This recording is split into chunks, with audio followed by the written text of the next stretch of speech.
नमस्कार। जय श्री जगन्नाथ।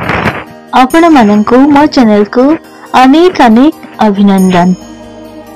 ही मोर मणिमा श्री जगन्नाथ को भक्त दर्शन कला बेले स्थूल दृष्टि और सूक्ष्म दृष्टि रे विभिन्नता उपलब्धि करिथाए।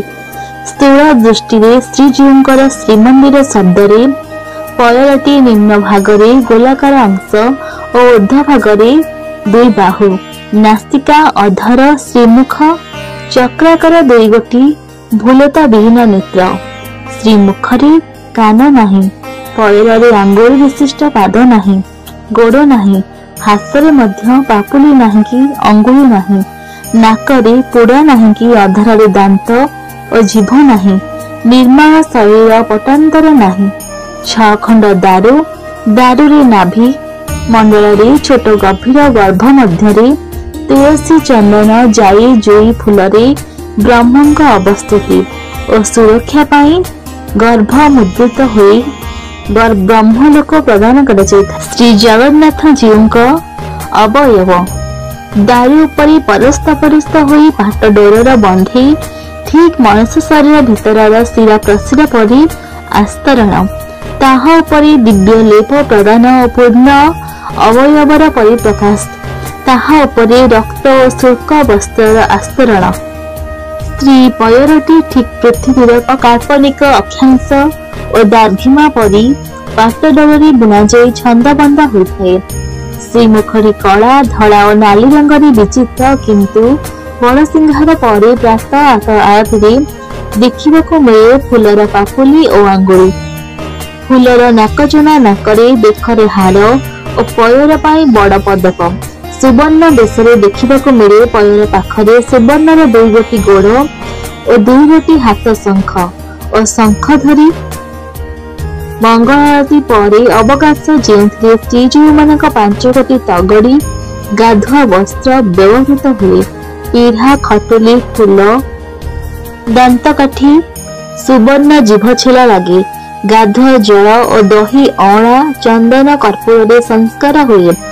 कूलकुंचा, मुह धुआ, मुह पोछि, दांत खसा, जीभ छेला और मुख प्रक्षालन करा जाई स्नानर उपयोग करा जाई। धातुर दर्पण रे पुष्पभजा करा जाई। मंत्र रे प्रतिबिंबित आहन करा जाई। दही रे स्नान करा जाई।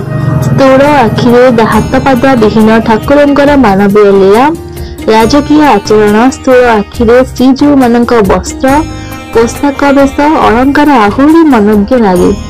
श्रीजीव वस्त्र स्नान समय सार्वमोट तगड़ी उत्तरीय 6 गोटी और श्रीअंग रक्षा पाई खंडुआ 1 गोटी। अवकाश पर साहाना मेला पूर्व 12 लागी खंडुआ श्रीजीव माने परिधान करती। चंदन लगी शाढ़ी खंडुआ बड़ सिंहासन रे गीत गोविंद लेखा पाट शाढ़ी पिंधती। श्रीजीव मानक बेश चैत्र मास कृष्ण पक्ष प्रतिपदा ठारू आसीन शुक्ल पक्ष नवमी पर्यंत मार्गशीर कृष्ण प्रतिपदा ठारू अढ़ षष्ठी जाए सकाळ बेला साधा बेश, दशहरा, कार्तिक पूर्णिमा, पौष पूर्णिमा और बाहुड़ा एकादशी राजा बेश, आश्विन शुक्ल पक्ष एकादशी ठारू कार्तिक शुक्ल दशमी पर्यंत राधा दामोदर बेश, मार्गशीर मास शुक्ल पक्ष ठारू बसंत पंचमी पर्यंत घोड़ लगी बेश, बसंत पंचमी ठारू दोल पूर्णिमा पर्यंत जामा लगी बेश, भाद्रव मासरे प्रभुंकर कृष्ण लीला आरंभ हुए। एही समय वनभोजी, कोई बिका, बकासुर बध, अर्घासुर बध, कालिय दलन, धेनुकासुर बध, प्रलंबासुर बध बेश एवं कृष्ण बलराम बेश कार्तिक अमावास्या ठारू पूर्णिमा पर्यंत बड़ ठाकुरंकर हरिहर बेश, एकादशी लक्ष्मी नारायण बेश, द्वादशी बामन बा बांकाचूड़ा बेश, त्रयोदशी त्रिविक्रम बेश बा डालिकिया बेश, चतुर्दशी लक्ष्मी नृसिंह बेश, पूर्णिमा राज बेश, माघ मासरे गज उद्धारण बेश और पद्म बेश अनुष्ठित हुए। श्रीजीव माने विभिन्न पोशाक और बेश सह विभिन्न समय विभिन्न अलंकार पिंधि थांती। बेश पाई अलंकार राधा दामोदर बेश, जामा लगी बेश सार्वमोट 30 मूर्ति विभिन्न अलंकार लगी हुअंती।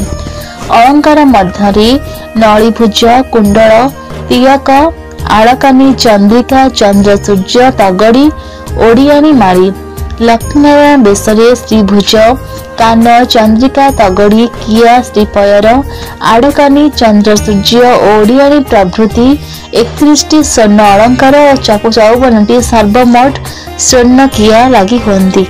हल मुस्तक चक्र और शंख अलंकार सह भक्त श्रीजीवर स्थूल दृष्टि रूप बेश पोशाक अलंकार देखि माधुर्य और सौंदर्य उपभोग करें। सूक्ष्म विचार को बात दि जानी।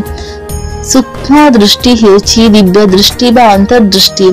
गीतार 10 अध्याय प्रभु भक्त सखा अर्जुन का निजर ऐश्वर्य अनंत विभूति विषय विस्तारित भावे बुझाई कहछन्ति। अहमात्मा गुणाकेश सर्वभूताश्रये स्थितः अहमादिश्च मध्यश्च भूतानामन्त एव च। एहार अर्थ आमे सबभूतंक हृदय अवस्थित आत्मा सबभूतंकर उत्पत्ति स्थिति और विनाश स्वरूप मध्य। तेणु से सर्वश्रेष्ठ।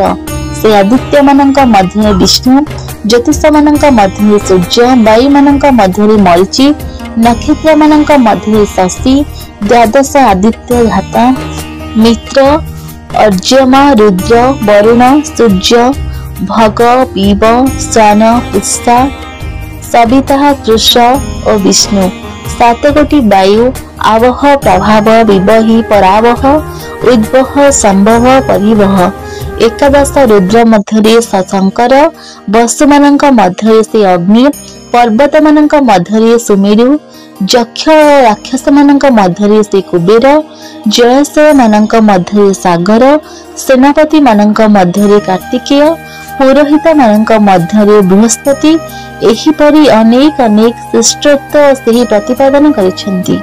10म अध्याय 21 ठारे 41 श्लोक पर्यंत यह वर्णित होईछि। सबुठारु सारित हैला समस्त भूतरे से मूल कारण अचराचर समस्त वस्तु तांकठारु उत्पन्न सेही दिव्य विभूतिर सीमा नाही। प्रभु मात्र संक्षेपरे तांकर विभूति को प्रकाश करिसेंति जे जे ऐश्वर्य श्रीयुक्त प्रभावशाली ताहा से प्रभुंकर अंशरु उत्पन्न। 11 अध्याय वर्णित होईछि जे भक्त सखा अर्जुन प्रभुंकर ऐश्वरिक रूप देखिबाको इच्छा प्रकाश करिसेंति।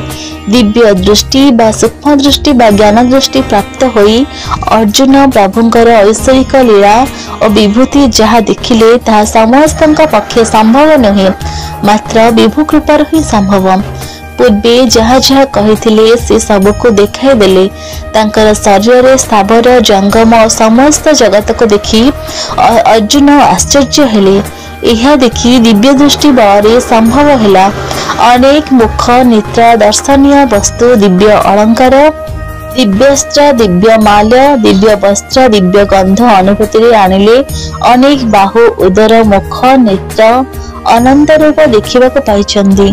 किरीट गदा चक्र अपरिमेय रूप आदि अंत मध्य विहीन अनंत प्रभावशाली अनंत बाहु चंद्र सूर्य सम 2 नेत्र मुखमंडल प्रदीप अग्नि सम सदा प्रज्वलित ईश्वरन को उग्र मूर्ति को देखि अर्जुन भयभीत मध्य होइछन्ती। यही भयंकर रूप को राक्षस माने दर्शन करी भयरे पलायन करथिबार भक्त सखा देखि पाइछन्ती। श्री जगन्नाथ महाप्रभु स्थूल साकार किंतु सूक्ष्म और दिव्य दृष्टि अलंकार अक्षय काल समग्र जगत तांका रूप कला रे अगणित चंद्र सूर्यंका प्रतीत 2टी चक्षु तांकर अनंत सत्तारे कारूपी मुख लीलहीन अग्नि तेज अदृश्य अधर समग्र जगत को मध्य भक्षण अथवा अंत करे। तांकर गोलाकार श्रीपायर यही संसार पृथ्वीर नमूना जहाँकि तांकरी मध्यरे अर्जुनଙ୍କ परि दिव्य दृष्टि प्राप्त भक्त जहाँ दर्शन कले ताहा श्रीजीवଙ୍କ रूप बेश पोशाक अलंकार मध्यरे दृष्टि गोचर हुए। सृष्टि तत्व विकासर कर्म विवर्तन को पुरुषोत्तम जो जोग नामक 1500 अध्याय दार्शनिक दृष्टिभंगी वर्णना करा जायछि। सूक्ष्म भाव ताहा से पुरुषोत्तम जगन्नाथ रूप स्थूलतार उपलब्ध हुए। ऊर्धर मूल निम्न को गंडी शाखा प्रशाखा पत्र पुष्प फल ऊर्ध्वर शक्ति निम्नକୁ आसी सृष्टि विकसित करिଥାଏ। श्री जगन्नाथଙ୍କ मथरे शीर्षରେ प्रज्वलित ज्योतिर तेज, निम्नକୁ चंद्र सूर्य सदृश्य चक्षु, निम्नକୁ नासिका प्राणवायुर सृष्टि, समांतर बाहु समग्र सृष्टि को निर्देश करुछि। अधर समस्त को बहन करुछि और श्रीपायर एई धरित्री को इंगित करुछि। स्थूल सूक्ष्म समन्वय रूप तत्व वेश पोशाक अलंकार रात्रिया विदाय दिवस आगमन संधि क्षण मंगल आरती दिवस विदाय तथा रात्रि आगमन संध्या समय संध्या आरती आरती प्रज्वलित अग्नि तेज समस्त जगत को आलोकित करे। अनंत महाशून्य झूला पृथ्वी श्रीमंदिर मध्य अवकाश बेले शून्य दांतकाठी चालन शून्य जीवजल मुख चक्षु प्रक्षालन प्रभृति प्रतिबिंब स्नान सूक्ष्म विचार अणाकार अनादि अनंत को साकार करी श्री जगन्नाथ रूप तत्व समग्र जगत को दर्शन उपलब्ध कर प्रचेषा दृष्टांत विश्व आध्यात्मिक केन्द्र श्रीमंदिरस्थ श्री पुरुषोत्तम जगन्नाथ उभय स्थूल और सूक्ष्म तत्वर समन्वय सूक्ष्म दिव्य दृष्टि ऐश्वरिक रूप जहाँ स्थूल श्री जगन्नाथ रूप वेश पोशाक अलंकार जार पाटी भितर असंख्य जगत जार प्रति लोमकूल रूप असंख्य ब्रह्मांड ताहाठारे सबु ऐश्वर्य विभव और श्री सौंदर्यमय निहित। तेणु प्रभु स्थूल रूपी हुंतु बा सूक्ष्म रूपी हुंतु भक्त मान कृपा प्रदान करी अर्जुन परि भक्त और सखा सृष्टि करंतु।